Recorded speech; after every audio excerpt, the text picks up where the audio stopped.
Hello and welcome to Season 3, Episode 40 of Logicast, the AWS News podcast brought to you by Logicata. I'm Carl Robinson, CEO and co-founder of Logicata, and I'm joined today, as always, by, you've guessed it, fellow colleague, lead cloud engineer, John Goodall. How are you doing today, John? Oh, well, that was novel. It was novel, but You're you're gonna not have to. novel. No, apparently not. You're gonna have to. You're gonna have to get someone else from the firm on and go joined by not him. Maybe what I should do is introduce the guest first, and then regular listeners will be thinking, "What's happened to John? Where's John? There can't be an episode without John. This is not Logicast." So, I don't think there's ever been an episode without me. There's been a couple without you, there's but I been a don't think couple of there's been episodes one. without me, but no, there's never been. Hmm. There can't be a Logicast without John. That's just not right. It's just not right. Anyway, in addition to John, we are also joined by a very special guest today, Chetan Hirapara, who is a fellow AWS community builder based out of India. How are you doing today, Chetan? Hi everyone. I'm doing good. Thanks, John and Carl, to having me in this session. No worries. Tell us a bit about yourself, Chetan, what you do for a living, what you do for the AWS community, etc. Yeah, sure. So I'm based out in India, and I'm a community builder since 2023. So this is my second consecutive year. I'm community builder in AIML categories, and like since I joined, like it is my very hobby to share and contribute to the knowledge to community. Like I delivered like 20 plus sessions on AWS open source community, and also I'm running my YouTube channel. I have my medium articles, blog posts, and all many things. I'm also open, always contribute to the colleges and universities where students are mostly looking for guidance, where to start. Many people are coming and asking like, should I start AWS or should I start GCP or should I start Azure, right? So such kind of very common questions most of people are asking. Many people are asking like, should I start DevOps as a fresher or not? And maybe many people directly jumps into how I can get a job as a GenAI developer, right? So there are a lot many things that peoples are not clear about the fundamentals, and they are just jumping here and here, just checking that multi-million dollar companies are investing in XYZ, and that's why I should also jump into the GenAI. But so such kind of things I usually contribute to the students and also fellow community members, also open source peoples. Also, like many times, people's talking about like software engineers want to transitions into the software GenAI side or AI side. People are usually asking like how to start. So I help those guys in my community sessions as well as uh, on the LinkedIn as well. Many people are following up on the LinkedIn. So that's my day-to-day job. And in the AWS community builder side, I usually writing some blog posts and contributing as like a speaker, and also developing some innovative solutions and posting it on the YouTube channels and all. Cool.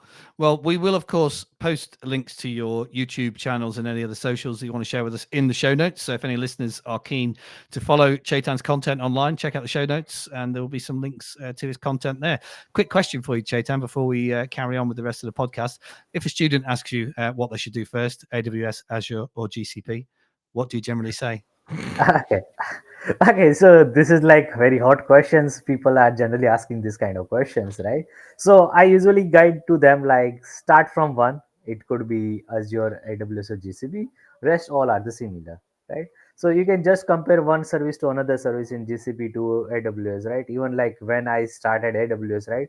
I learned like Glue, AWS EMR, then Bedrock and SageMaker. When someone will ask me how to do same kind of things in GCP, right? So I have to just map one service to another service. That's all, right?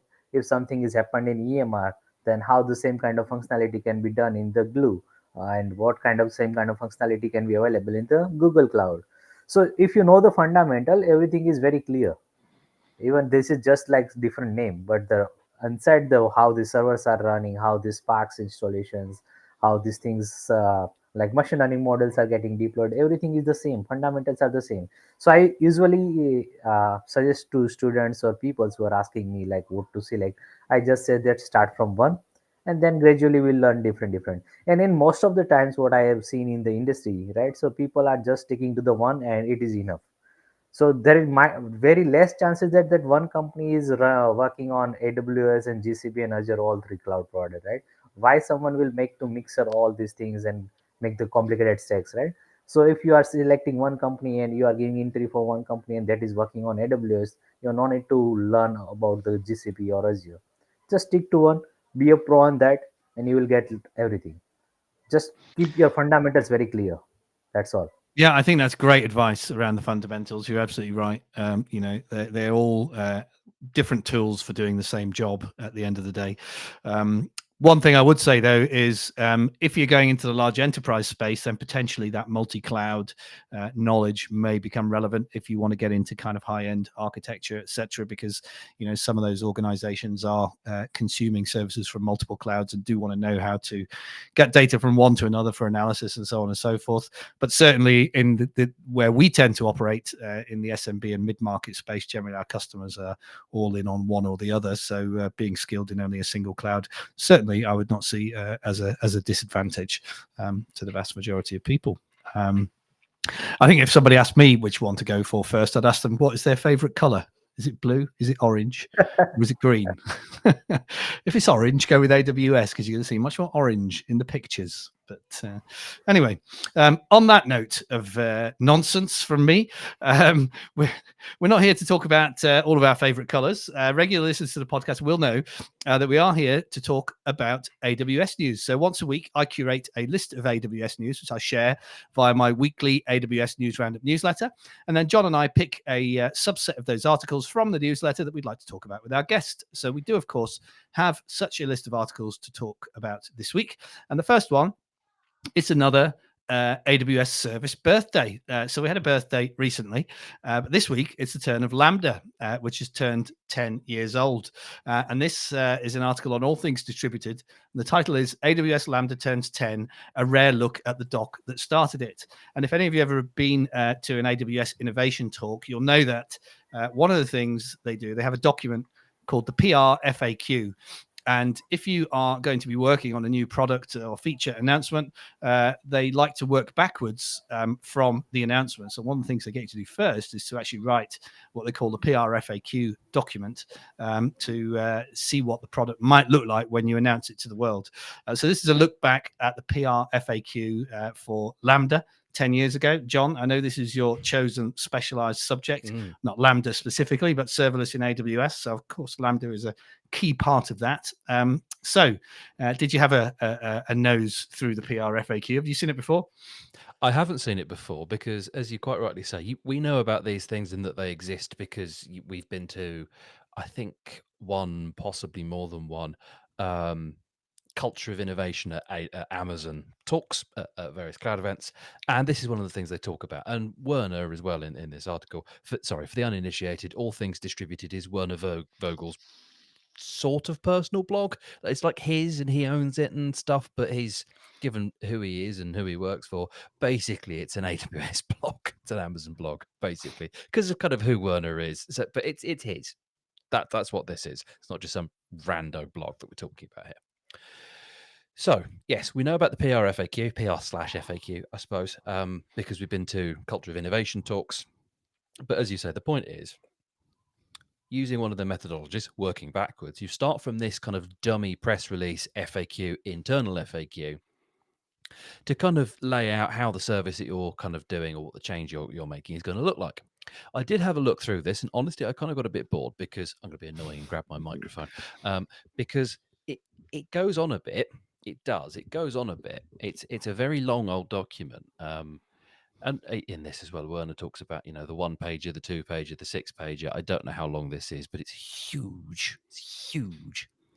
And Werner does, to his credit, go through it in reasonably good detail and kind of add notes from the author as here's what we wanted to do, here's kind of what we thought we were going to be able to do, here's what we actually managed to do, here's what we do now, which I thought was some really kind of interesting things. So the first one in the notes from the author was, when they first were talking about this, they were talking about billing in 250 millisecond increments.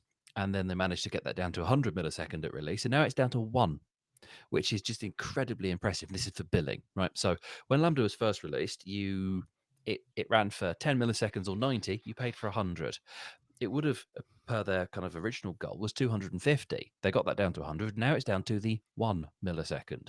So all of a sudden, all of that weirdo optimization that you would have had to do and then you kind of had to do, you just don't have to anymore, which is great. But I didn't realize it was that much higher than they'd got it to start with. I mean, per millisecond billing is incredibly impressive given the scale of the thing. Next note from the author is quite interesting. It's yes, they only launched with support for Node.js because it was kind of popular and it was their tool of choice. I'm a little bit irked about that because I'm a Python guy. I just like Python.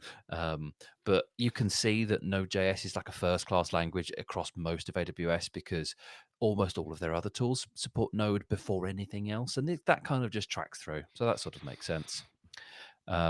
Zip files. Support for zip was a big deal in 2014. Yes, it was. Yes, it was. And I think we forget in our dotage, in our old age, because I'm now feeling old, quite how long ago 2014 actually was. To me, that doesn't seem that long ago, but it was a decade. And that was a big thing back then. So, cool. And then it goes on a little bit, and then you get into the FAQs. It talks about security being a non-negotiable, and that's kind of an Amazon thing. Security is everybody's job. It's day zero. It's blah blah blah blah blah. Wonderful, excellent. Okay, great. Other bits and pieces. They talk about SAM. Eventually, they talk about containerization tools to move beyond the 250 meg function limit to go up to 10 gig, and they kind of did that eventually. And there's some interesting stuff in there as well. They talk about in the FAQ, how does it get called? The point is, you don't have to worry about it. Interestingly, in the PRFAQ, in spite of Node being the only language they supported, the PRFAQ uses the Python naming convention for its example, main.py. So that's quite interesting, I thought. And it talks about launching SAM and various other bits and pieces and support. And, they didn't know everything that customers were going to build with Lambda, but they had a decent idea and lots of support for native services and all this kind of thing. But it's a very, very interesting document. It is. It gives kind of a peek behind the curtains, if you like. And for the listeners, I'm miming, peeking behind the curtains there. But you're listening to me. You're not watching. You pay your money. You make your choice. But it gives a very interesting look kind of under the covers of how some things are done at AWS and Amazon tech, kind of more generally. It's well worth a read if you're not even if you're a serverless guy or interested in Lambda. It's just if you're interested in how Amazon does stuff, because it's fascinating. Chetan, anything to add? Yeah, exactly.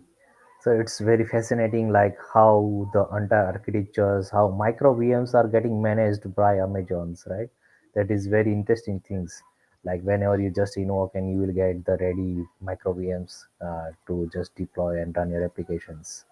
So that it's called like firecracker micro VMs, and it is just like bundling lot many virtual machines into single bare metal instances and improving the resource utilizations as well and the security while reducing the cost. So also, one of the interesting things that I just read out from it is SnapStart. So it launched in 2022. So SnapStart dramatically reduces the start latency of Java applications by 90%, and that is very huge, actually, right? So if you have like Java applications, so previously, like before 2022, it was like there is a cold start problem, and it is almost we can say that it is reduced to 90% now. And this like also as like John mentioned about the millisecond pricing, that is again incredible, right? So pay just like what you compute. So previously it was not like that kind of things. So in last 1 decade we can consider that it is dramatically changed. Now it is also supporting lot many advanced features, lot many new frameworks. Recently I heard that like it is also supporting Python 3.13, that is latest version in directly supported as a native framework. So that's like yeah, lot many changes that has changed in last 10 years. Was Lambda the first functions as a Yes, service, or yes, yeah, by several years. Yes, Correct. one of our friends of the user group, shall we say, Mateus Guimares, Gimares? Guimares. Yeah. I'm going to butcher your name forever, Mateus, and I'm not sorry, but there we go. Um, he claimed, and he might be right, that this was one of the 10% of things that AWS and Amazon more generally kind of innovate on their customers' behalf, as opposed to listening to feedback. Um, And that kind of tracks, to be honest, because yes, by several years they were the first to do function as a service, and then the other two kind of went, oh, we should do that. And I still think Lambda's better. I mean, I'm biased, and I've used Google Cloud Functions a bit, but never the Azure ones because I don't use Azure. But I still think Lambda's probably the best of the bunch, if I'm really honest. Although it does have a silly name. Yeah. Yeah, I mean, it doesn't really say what it does on the tin. Does it say in the document why they called it Lambda or not? No, but they do at least use the Greek symbol for lambda in the icon. So there's that. Yeah, yeah, yeah. Well, it stands out on a solutions architecture diagram, doesn't it? So Does. there's no mistaking what it is. Anyway, on that note, let's wish Lambda a happy 10th birthday and move along to our second article for this week. And this is an article from the AWS DevOps and Developer Productivity blog. And the title is Peek Inside Your AWS CloudFormation Deployments with Timeline View. So I know we're working on some CloudFormation projects right now. John, could this help us? Tell us more. I got quite excited about this. I did. Mm. It's if you're not into the whole CloudFormation ecosystem, and before you say, well, I'm definitely not, I use CDK. Yeah, you are. CDK boils down to CloudFormation. So does SAM. So does serverless.yaml. Like anything that isn't Terraform, I'm sorry, it either boils down into Terraform or it boils down into CloudFormation. You can kid yourself all you like. So yes, you're in CloudFormation. What this is doing is it's giving a waterfall view of how your deployments are progressing, and that's really interesting. Now, what's a waterfall view? Now, web developers will be familiar with a waterfall view because if you open the console, hit F12 or whatever it is, and do a refresh, you can see how your page is loading. You can see I'm loading in this element, then that element. I've got a big wait here. I'm doing these elements. All of these are going at the same time. This is main thread blocking, blah, blah, blah, blah, blah, blah, blah. And those are really useful metrics for web developers to improve their site speed. You do more in parallel, you take things off the main thread, you deal with the blocking elements, you try and solve your waits, all those kinds of things. Up till now, it's been really quite hard to work out why your CloudFormation deployment was just taking so damn long because it was really opaque. It did stuff. It handled all of the dependency management for you, and it kind of tried to do it in the most efficient way possible, sort of to an extent. Because if you're doing a big deployment that say needs VPCs and then databases and then EC2s and scaling groups and kind of all the rest of it, stuff has to go in a certain order.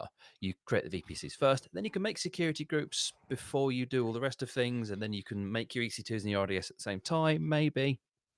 And then maybe you have to do your load balance after the fact and so on. But some of these things just take a while. RDS takes a little while to come up. Neptune takes a while to come up. Redis takes a very long time to come up, so on and so on. What this is doing is this is showing you where your long-running threads are. You can kind of see here's how things are going, and potentially you can think about splitting your templates. So rather than having one big template and you just got this dirty great weight in the middle that everything's kind of hanging around waiting for, you can split that into its own one and rework how you're thinking about your dependencies. So yes, in theory, this thing that's just taking 1,000 years to deploy, it might very well be your database, and it might be taking just a long time to come up, and there's not really anything you can do about that. Or it might be that you've done some sort of referencing where you've put something in and you have, say, your database, and then you need an output from that resource to feed into the next thing. It could be an automatic name. That's kind of the one that comes to mind, but there could be other things there. And rather than that, what you could do is you just pass the name in. You pass it into a couple of different things, or you put it into an SSM parameter, and then you read it from those things. And that means that you're not waiting for the database or an other long-running thing to finish before you can get on with the rest of your deployment. And that's really powerful because you can then start to apply the same sort of logic and techniques, taking things off of the main thread, doing more parallelism, splitting your stacks, and so on, and just making your deployments faster. So this is cool. I like this a lot.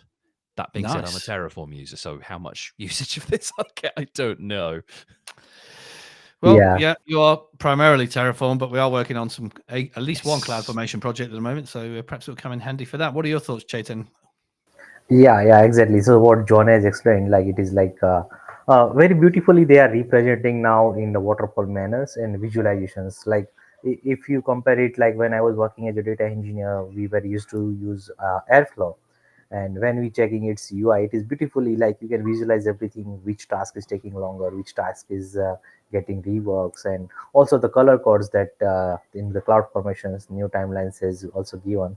You can easily check like which task is in progress, which task is created. Just hovering over that, you will also get the failure reason, right? So previously it might be take up to like 5 minutes, I will say, right? Where you have to go to the cloud watch and check out all the logs, and then you will find out some of the root causes from the JSON format. So they bring out all these things and just displaying in the fascinating view, and it was definitely going to be great help to the developers. They can quickly check, they can quickly fail faster, right? There is one rule like fail fast or move fast, right? So if fail fast, it is definitely save your time. Nice. Very Well, anything that and time is money, as we yeah, all know. So saving time means making more money. That's a very capitalist view of the world, but it's, yeah, Tell absolutely. you're a Anything that business owner. yeah, exactly. Yeah, yeah. But anything that saves developer time saves me money. So, yeah. but no, great to see that you both like this new cloud formation feature. On that note, let's move along then to our third article for this week, and this is an article on Verdict about. Although you may have seen it in a number of places last week, all about Amazon considering further investment in Anthropic. So we know that in March this year, Amazon put a whopping $4 billion into Anthropic, which has formed the basis of a lot of the LLMs that are available via Amazon Bedrock. But Chetan, I know this is your area, so I'll come to you first for an opinion on this. What are your thoughts about Anthropic and Amazon taking a bigger stake? Yeah, definitely. So since like inceptions, like from the Anthropic gets started, their main goal was like safety features first, and safety and research development. That was their main goal and area, right? And since that day, like Anthropic is getting more highlighted, and most of people's who joined the Anthropic were they were previously working on the OpenAI, so they know like what's the problems that people or customers are facing with OpenAI, especially in the case of data leakage and all, right? And keeping that in mind, Anthropic has just started that we will keep the our safety, and that is rating it should be the first, no data leakage, and all the things should be very private. Do not use customers data for the fine tuning of the model or pre-training of the model, then that is very important, right, when we building some enterprise data study as gen AI systems. Since like also like Amazon was more interested in such kind of solutions, even though Amazon has their own LLMs like Titans and lot many LLMs that Amazon has created, but there is a close collaborations between Amazon and Anthropic, and that's why we know that in the March 2024 they already concluded 4 billion investment in Anthropic. And Anthropic has like good partnerships, we can say that, and it is good positions at AWS rather than the other one, right? So continuously, like what are the new models is coming as a Anthropic release, within like few hours or within a one day, it is getting available into the Bedrock. So the Bedrock, like as we know, like it is a lots many models. It is just combined at one single place, and just changing the one line, you can just switch from one model to another. That's like beauty of Bedrock. And so in the Anthropic versions, like if you want to switch one model to another one, you can just change that one line, and that will be beautiful things without changing any other code or without changing any, apart from that, you don't need to worry about the other things, right? So that's the beauty of Bedrock. And also on top of that, like Anthropic is now leveraging AWS chips that are in-house built from the AWS rather than waiting for the Nvidia one, that is AWS Trainium and Inferentia chips. So Anthropic is continuously leveraging that AWS servers and continuously checking like Trainium and Inferencing chips. And what are the new model architecture they are building? They are just focusing on like architecture should be accommodate that Inferencia and Trainium chips. It is very cheaper if we compare with the GPU based machine. Yeah, I will say that it is 80 to 90 percentage cheaper than the Nvidia GPU machines, and still the performance is like very good in the performance degradations. You can just check like 5 to 10 percentage degradations in the performance. So that's why it is continuously investing large and huge amount Amazon in the Anthropic. So that's my view, Right. and it is continuously like going journey, right? Most of companies are focusing on AI. Since like 1 year, we can see that Nvidia share price is going very high, right, and steadily. So that's the reason people's there is a cheap wars is going on in the entire world. Nice. John, anything to add to that? Calling this an article is a little bit generous. This is a lot of conjecture written down, is what this is. There's no evidence, and they've not put quotes or anything of that. So this is a little bit tabloidy for my tastes generally. So yes, AWS, Amazon, I forget, whichever party, put 4 billion into Anthropic. That's a large amount of money. They're quote considering quote additional. Okay, whatever, fine. What I found quite interesting about this, and it's all conjecture, all of it's conjecture, but it's interesting, is under the terms of the new deal, Amazon is said to have requested Anthropic to extensively use AWS chips, presumably because they can then run things cheaper and kind of all that jazz. However, Anthropic is said to prefer Nvidia chips. I don't know why this is. I don't know enough about the domain area, but this is just an interesting. It's all conjecture, and this bothers me, but it's just an interesting kind of dichotomy there that Amazon is saying, yes, we want to give you loads of money, and we also want you to use our kit. And Anthropic is saying, sure, we'll take your money, but we don't want to use your kit. We'd rather use Nvidia's. That's Yeah, quite interesting. That's quite interesting. And the other thing that's interesting is Anthropic co-founded by former OpenAI executives Dario and Daniela Amadei, previously received $500 million from Alphabet. And if you're not familiar, Alphabet own Google, amongst other things. They rebranded so that wasn't the evil. It wasn't the evil. Oh, Google's buying everything. Oh, Alphabet, with a promise of another 1.5 billion over time. So I don't know how much Alphabet own versus how much Amazon own, and how much Anthropic itself is actually worth. I don't know. I don't know if it's publicly traded or not. I don't know off the top of my head. But if they've had 4 billion from this camp, 2 billion from this camp, and more is in the offing, that's a lot of money. It is a lot of money. Yeah, it is a lot of money. So it'd be interesting to yeah, see whether this conjecture becomes reality or not. yeah, Watch this space. Watch this space. And maybe we'll be talking about it when it happens, when we see it in the press. Maybe they'll announce it at reInvent. Maybe. Could well yeah, be an announcement. It could be a reinvent announcement. You never know. Yeah, you never know. You can't have a Anyway. party this year. We spent it on that. Well, that's why they've only got Weezer. Poor Weezer. Because the rest of the money's been spent on Anthropic instead. So if we hadn't bought a load of Anthropic, you'd have had My Chemical Romance and Foo Fighters. But as it is, Weezer will have to do. Yeah.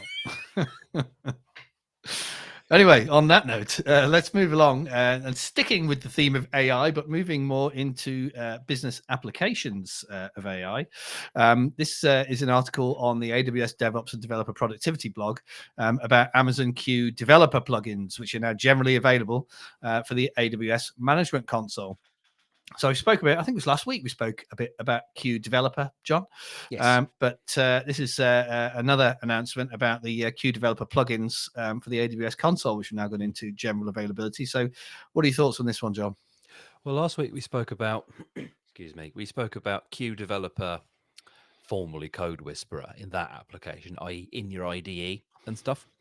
And yes, I haven't used it, but I have used another plugin that does these auto code suggestions. It's a lot smarter, and it's okay, actually. I'm kind of getting on board with it now because it's a lot less crap than it was a year ago. But this isn't that. What this is plugins for Q Developer within the console to talk to. Let me check the list. Bear with me. Datadog or Whiz. I've never used Whiz, but it looks like a security service from what I can tell. I've never used it. I have used Datadog rather a lot.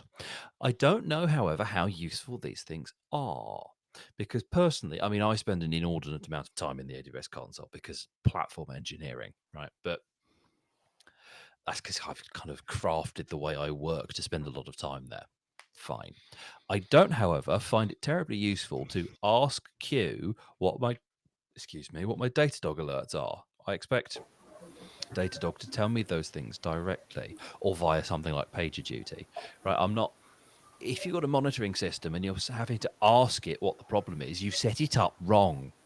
So I don't know how useful these things are. They're cool, sure, but I don't see what the value proposition is here. Chetan, any thoughts on the value proposition? Do you see this differently to John? Yeah, so since like it is like introducing in the Amazon Q developer plugins, right? So some of the small tasks we can say that it is can easily get that answers. Like if you ask like to the Datadogs, what are the severe security threats or such kind of is happened in last 24 hours. So you can get such kind of small answers, but it is more on the business sides questions or more of the like tracking questions. But when like, suppose you can ask like something to fix, it cannot, right? Just because it is like just we can consider that it is some plugins that has access to third party, that has access to your database, that has access to your existing infrastructures, and according to that, yeah, it will also have access to CLI commands and checking all these things. It can have like might be access to like executing some commands on the CLI and get that answers. So that kind of plugins you can consider that Amazon Q is now set up for small agents or small softwares that can runs behind the scenes and get these answers. So if you ask some questions, right, like what are the like last 24 hours the security threats is happened. So first Q will identify the intent, what kind of question it is, and where I have to search that answer, right? That is most important. As a human, we know the intent, we know like I have three systems, so which system I have to check. But as a Q developer, as a system, it will first identify the intent. Then, according to intent, it will invoke that particular API.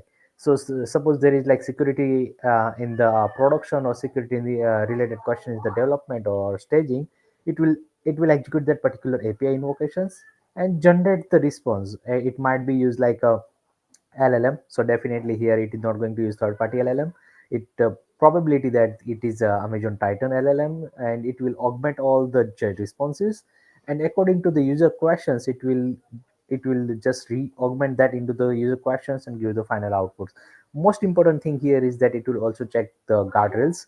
So you might be know that guardrails is the internal features of Bedrock, where it will check all the inputs outputs. If you said some of the things shouldn't be discussed, if some of the things shouldn't be disclosed, like let's say example IP address, right? If some developers in come and there what is the IP address of XYZ production system, right? So that kind of things will be taken care by the guardrails. So all these things is now generally available, so Q can be directly integrated with your existing infrastructure in your software, in your SaaS architectures, and you can get such kind of questions answers which you can roll out to your users as like add-on features or chat applications. That would be good going forward. So is the value proposition really just about staying in the IDE and not having to go somewhere else to get answers to You're And not questions in the IDE, you're in the console. in the in the console? Okay. console, yeah. Yeah. And to my mind, if you're already in the AWS console, you already have a browser open. Mm, Yeah, mm. definitely. And So within browser, you can ask, like if you are on the Datadog screen, you can just, this is one chatbot that is enabled for you. You can just ask some questions and it will fetch those answers from the AWS infrastructure.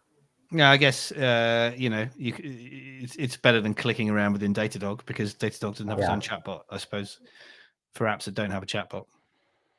Just right. trying to understand the value proposition really, but yeah, John's I'm not not seeing sold it. yet. I'm not seeing it. Yeah. Well, perhaps it needs to support more than two third-party applications That in would be order a for that start, value yeah. proposition to be realized. But we've all got to start somewhere. Anyway, on that note, let's move along to our final article for this week. And this is an article, it's actually within the AWS documentation, all about how Amazon Bedrock agents work. So I'm going to come to you first on this one again, Chetan, because I know, again, this is your area. So tell us a bit about Bedrock agents. Yeah, so before moving to that part, I will explain what is a Bedrock agents to the audience who are new to it. So agents are some kind of small softwares that can run simultaneously, which has a capability of memory, remembering something, and which has capability of orchestrating something. So it you can something like you can think of like one kind of loop. If someone is asked one questions, and until and unless it will get the final answers, it will continuously looping, it will prompting against to the users to get that feedback. So this is how the agent framework works. So agents is, you can think of that it might be different small tools. One tools might be help you to generate tickets, one tool might be help you to get the latest status of the ticket, one tool might be help you to send the emails out of the ticket. So this all these tools will combine together, and that is one the agent framework. Now in the Amazon Bedrock agents, we have when we build this agent system, there are two things. One is runtime and one is build time. So build time is one time of setup where we have to set up, create, configure, manage agents and related that services. So if I will talk one by one, so first we have to select the foundational model, which foundational model should be used as the agents framework. Then instructions. So instructions are nothing, it's the prompts. But here there are multi-level prompts. One is instructions prompts for the knowledge bases. One is instructions prompt from the agents.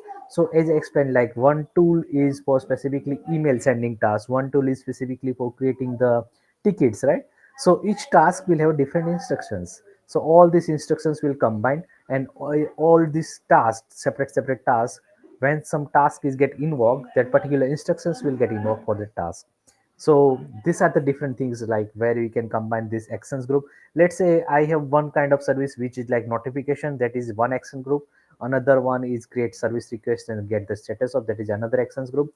So when user will ask questions at the runtime, the particular actions group will get identified, and that actions group will continuously check whether I should create a service request or I should get the updates on that service request. So this is the task you can consider there, or this is the like separations of actions group. uh, as I talked like about the prompts, so there is a base prompts also on top of that. Sometimes what happens that users generally have the documentation, so on top of that they build knowledge graphs, knowledge bases, and on top of that they also want agents. So suppose that I have my historical data of 10 years and I am building knowledge bases on top of that. But something, if some user will ask some real time data like what is a Amazon share price today, right? That answer should also come from my third party tools or from my Yahoo Finance or what are the tools I configured. And if someone will ask the historical data, if someone will ask like what is the percentage of changes in Amazon share price since like 2014 to today 2024, right?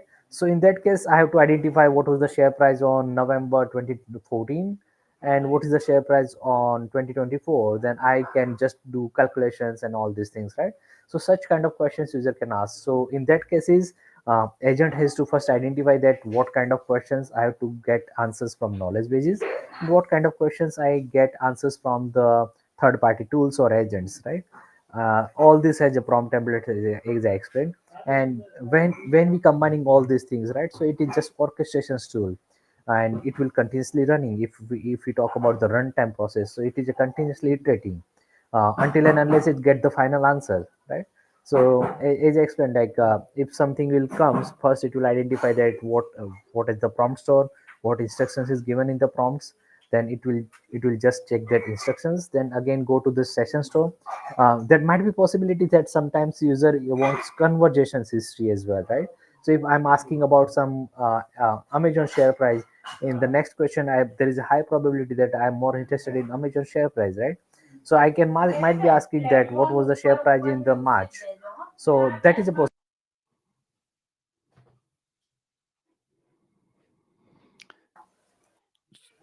Anything so to add, John? I think we. Oh, sorry, I thought we lost the audio a little bit there from no, Chetan. no, no. Maybe it's a bit of background noise interference or something. But sorry, carry Yeah. on, Chetan.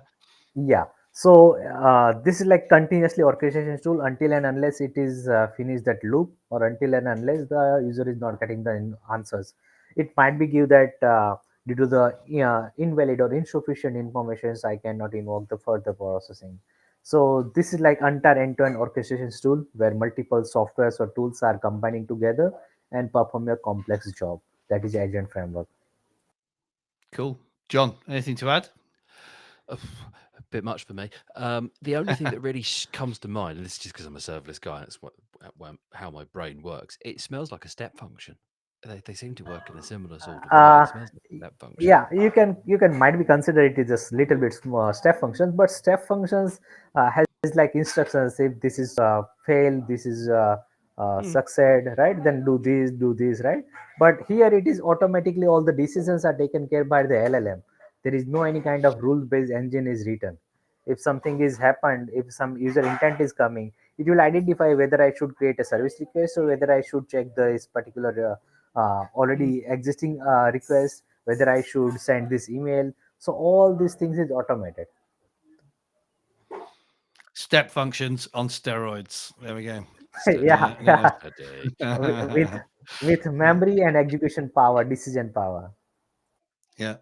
Great. Well, thank you very much for that overview, Chetan, on how Amazon Bedrock agents work. But with that, we have reached the end of our time for this week's episode. So that was season 3, episode 40 of Logicast. We thank you, if you're still here, for listening. If you'd like to see the faces that we're pulling when we're talking to you, we are also available as video on YouTube. If you enjoyed the podcast, tell your friends. We are available from wherever you choose to download your podcasts. And as I said, that really is all we have time for this week. So thank you, as always, John, for your insights. Thank you very much, Chetan, for joining us. It's been great to meet you and great to hear your insights as well. So we'll be back next week, I think. Yep, next week we are back with another episode, Just maybe. about, Yeah, maybe. I think it's our last episode before reInvent, and then we'll have to take a short break before resuming. But Well, you say a break, but we were doing a ridiculous amount of non-Logicast content, so we'll be doing lots of other things. Oh, there'll be other content, yeah, but there'll be a short hiatus of new Logicast episodes. But as I said, that was season 3, episode 40 of Logicast. Thank you for listening, and we will see you again next time. Thank you.